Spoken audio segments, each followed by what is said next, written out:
ఉత్తరేణిని చాలా ప్రాముఖ్యంగా చెప్తూ ఉంటారు కదా, అసలు ఉత్తరేణి యొక్క విశిష్టత ఏంటి? ఉత్తరేణి వేరు మంత్రశాస్త్రంలో ప్రత్యేకంగా దానికి ఒక ఉత్తరేణి అంటే చాలా గొప్పదని. ఉత్తరేణు దాని పేరు. ఉత్తరేణి కాదు, ఉత్తరేణు. ఆ రేణు అనేది చాలా రకాలుగా ఉపయోగించారు దాన్ని. మంత్రశాస్త్రంలో ఉపయోగించారు. దాని గింజలు పరమాన్నం వండుకు తింటే ఒక వారం రోజులు నెల్లాళ్ళ దాకా ఆకలి ఉండదని. ఆకలి చచ్చిపోద్ది ఆ మనిషికి, కానీ నీరసం ఉండదు. ఉత్తరేణి గింజలతో పరమాన్నం చేసుకు తిని నెలల తరబడి ఋషీశ్వరులు చేశారని. రాముడు కూడా వనవాస కాలంలో తిన్నారని చెప్పబడింది. అది రామమూలిక అని చెప్పబడింది. దానికి కొన్ని కొన్ని శక్తులు ఉన్నాయి. అలాంటి శక్తులు అంటే అది మనం ఏదైనా మంత్రం మనకి ఫలింపుకు రావట్లేదు ఒక వ్యక్తి కంటే, ఆ ఉత్తరేణి వేరే ఉంది. పెద్ద ఉత్తరేణి అని అంటారు దాన్ని. ఆ చెట్టు అవుతుంది, 5-6 అడుగులు చెట్టు అవుతుంది. దానికి త్రిశూల ఆకారంగా వస్తుంది. అది మేము చూసాం. అదే పనిచేసింది, మామూలు ఉత్తరేణి పనిచేయలేదు. ఎర్ర ఉత్తరేణి సాధనకరణి అని ఆయన కూడా చెప్పాడు. ఆ ఎర్ర ఉత్తరేణి తీసుకొచ్చి దాని వేరు తీసుకొచ్చి మనం దగ్గర పెట్టుకున్నట్టయితే ఖచ్చితంగా మంత్రం మనకి సిద్ధి అవుతుంది. మంత్రసిద్ధి కోసం, తంత్రసిద్ధి కోసం, యంత్రసిద్ధి కోసం ఆ మూలికను వాడచ్చు. అంతేకాదు ఇంటికి పట్టుకొచ్చి మనం ఇంట్లో పెట్టుకుని ఒక చోట పూజా మందిరంలో పెట్టుకుని పూజిస్తే సర్వకార్యాలు సిద్ధి అవుతాయి. అందులో ఏమాత్రం సందేహించవలసిన పని లేదు. అది ఈవేళ కాదు, ఇంచుమించు 40 సంవత్సరాలు బట్టి నాకు దొరికినప్పుడల్లా నేను పట్టుకొస్తుంటాను.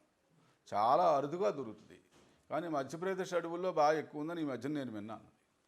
అది అయితే ఇప్పుడు ఆరోగ్యం సమస్యలు అనేవి పెద్ద అయిపోయినాయి. ప్రతి ఒక్కరికి ఇప్పుడు 30 దాటింది అంటే ఆటోమేటిక్గా ఏదో ఒకటి బీపీ, షుగర్స్ ఇట్లాంటివి ఉంటాయి. సో వాళ్ళకి మన ఆరోగ్య శాస్త్రం పరంగా యంత్రంలో కానీ మంత్రంలో కానీ ఏమైనా రెమెడీస్ ఉన్నాయా?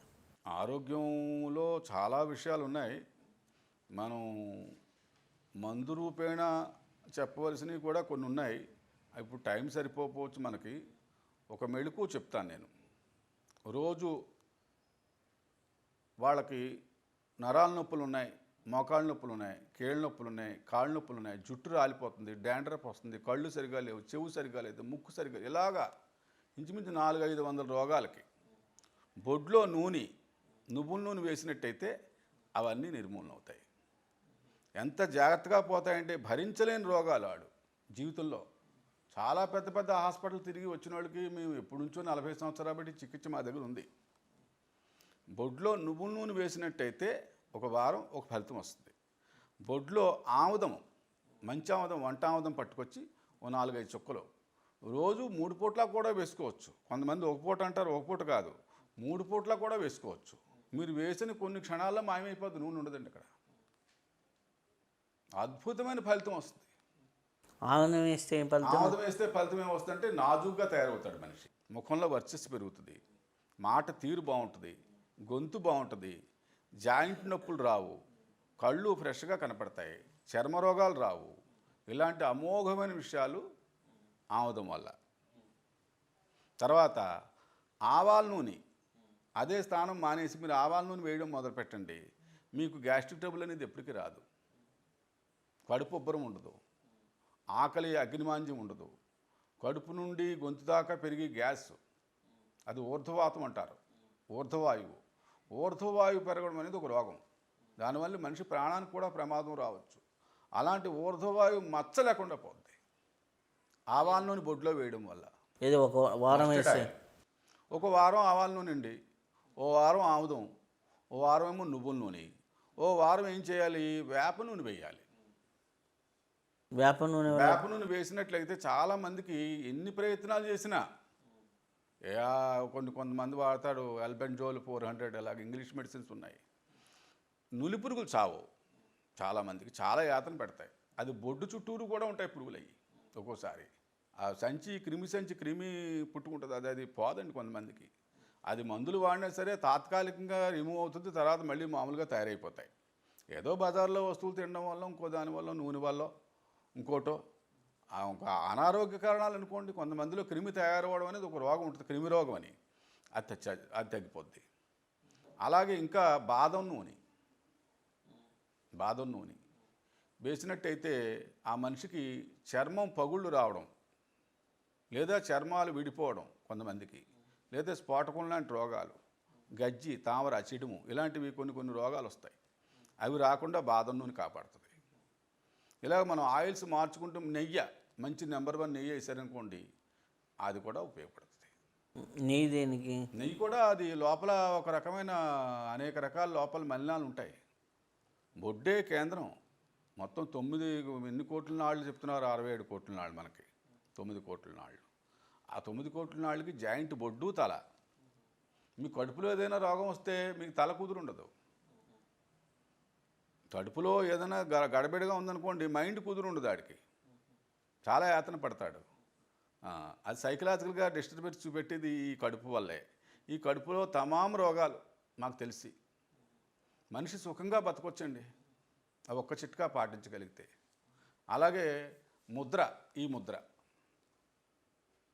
ముద్ర కానీ చిన్మయ ముద్ర కానీ, ఈ ముద్ర కానీ, ఈ ముద్రకి ఆ ముద్ర, ఈ ముద్రకి ఒకటే ఉంది. ఇది పెట్టాలి. ఇలా పెట్టాలి. ఇలా పెడితే కొంతసేపట్లో మీకు వేడెక్కుతుంది శరీరం. ఈ ముద్ర యూజ్ చేసేవాడికి చాలా మంచిది. అలాగే లెఫ్ట్ కడుపు నుంచి, లెఫ్ట్ బొడ్డు దగ్గర నుంచి లెఫ్ట్కి ఇలా చేతితో లాగినట్టయితే మొత్తం గ్యాస్ అంతా బయటకు వచ్చేస్తుంది. ఇలా నాభి నుంచి ఎడం పక్కకి ఇలా లాగాలి, ఇలాగ రుద్దాలి. పైన లేకపోతే పైనే, పై భాగంలోనే ఎడం పక్కకి తీయాలి, కుడి పక్క కాదు.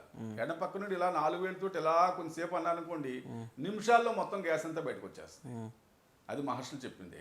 అలాగే కుడి ముక్కురు అందరం మూసి ఉంచినట్టయితే చంద్ర ప్రాణాయామం, సూర్య ప్రాణాయామం, చంద్ర ప్రాణాయామం చేస్తున్నట్టయితే మలమూత్రాలు బంధింపబడిపోయినడికి మలమూత్రాలు బయటపడిపోతాయి. ఇవన్నీ శాస్త్రాల్లో రాయబడిన విషయాలే. చాలామందికి మేమేదో బాగుండాలి అంటారు. ఏం బాగుండాలో ఎవరికి అర్థం కాదు. నిత్యం అంటే బెటర్ అవ్వడానికే ప్రతి ఒక్కరు చూస్తుంటారు. మనిషి ఆ బెటర్ అవ్వాలి అంటే ఏం చేసుకుంటే బాగుంటుంది? బెటర్ అవ్వాలంటే మనకి మన శాస్త్రాల్లో లేవు, కానీ కొన్ని దేశాల వాళ్ళు ఉపయోగించిన కొన్ని ట్రిక్స్, స్విచ్ కోడ్స్ అనుకోండి, స్విచ్ కోడ్ నెంబర్లు అనుకోండి, అవి రాయబడి ఉన్నాయి. అవి మేము మా జీవితంలో ఇప్పుడు టెక్నాలజీ వచ్చిన తర్వాత, టీవీలో అందుబాటులో వచ్చిన తర్వాత మనకి తెలుగులో ఛానల్స్లో చాలా తక్కువ, హిందీ ఛానల్స్ ఎక్కువ. బ్రాడ్కాస్ట్లో చాలా విషయాలు వాళ్ళు ఇప్పుడేంటి దగ్గర ఇంచుమించు నాకు తెలిసి 10-15 ఏళ్ళు 20 ఏళ్ళు బట్టి చెప్పినవి ఉన్నాయి. అవి ఇక్కడ ఎందుకు ఆచరించడం లేదంటే పెద్దగా చెప్పేవాళ్ళు లేకపోవచ్చు. 1176 ఆకుపచ్చ పెన్నుతోటి, పెద్ద లాము పెన్ను ఉంటుంది కదా, రోజు 1176 ఎడం చేతి మీద ఇలా రాయాలి. రోజు రాసుకోవాలి. నాగా లేకుండా రోజు రాసుకున్నట్టయితే నిత్యం ధనం ఇస్తుంది. అదొక అక్షయమైన ఫలితం వస్తుంది. అలాగే 897 అది కూడా ఎడం చేతిలో రాసుకోవాలి. ఆకుపచ్చ పెన్ను మాత్రమే ఉపయోగించాలి. రంగుల పెన్నులు ఉపయోగిస్తే మాత్రం ఫలితం రాదు. ఏదో రూపంలో ధనం వస్తుంది. చెట్టు కింద ఉన్నవాడు కూడా డబ్బు వచ్చింది అది వల్ల. మేము చూసాం మా జీవితంలో. మేము ఎప్పటి నుంచో చెప్పాము. అది కొంతమందికి అర్థం అవ్వాలా. ఎందుకు చెప్తున్నానంటే ఇప్పుడు 897 ఆకుపచ్చ పెన్నుతో రాయాలి. అలాగే 369 ఇవన్నీ పగలు రాసుకోవాలి. రాత్రుళ్ళు ఇవన్నీ చెరిపేసేసి 965 లేకపోతే 960 రాసినట్టయితే ఆ రోజుకి ఎంత డబ్బు కావాలో అది కోరితే తీసుకొచ్చేస్తుంది. అలాగే గూగుల్లో కొడితే వస్తాయి. ఒక పుస్తకం ఉంది, అది 108 మ్యాజికల్ ఫార్ములాస్ అని ఉంటాయి. అందులో కొన్ని విషయాలు చెప్పడి ఉన్నాయి. అవి ఇటాలియన్ స్విచ్ కోడ్లు అనుకోండి, ఇంకోటి అనుకోండి. కాన్వలెక్సా అనే మంత్రం ఉంది. ఆ కాన్వలెక్సా మంత్రం మీరు రోజు వినండి, లేదా ఎవరికైనా వినమని చెప్పండి. ఖచ్చితంగా మేలు జరుగుతుంది. ఎఫాటా ఇలా 14 సార్లు చదవాలి. ఎఫాటా అనేది ఇంగ్లీష్ వర్డ్, అది ఇటాలియన్ స్విచ్ వర్డ్. అది చదివితే మాత్రం ఖచ్చితంగా డబ్బు వస్తుంది ఆ రోజు. చిన్న వ్యాపారాలు చేసుకునే వాళ్ళు స్తంభించిపోయి ఉంటాయి అలాంటి వాళ్ళకి. అలాగే ఒకవేళ వ్యాపార స్థానంలో జనం రావట్లేదు, ఖాళీగా ఉంటున్నాడంటే ప్రాసో ప్యారో నేను చాలామందికి ఇది ఇచ్చాను. ఇది వ్యాపారం బాగుండడం కాదు, ఆడికి చాలామంది జనం వస్తారు. 10 నిమిషాలు చేసేటప్పటికి ఆడికి జనం ఖాళీ ఉండరు. అది మేము చూసాం ఆ గమ్మత్తు. ప్రాసో ప్రాసో ప్యారో ప్రాసో ప్యారో ప్యారో.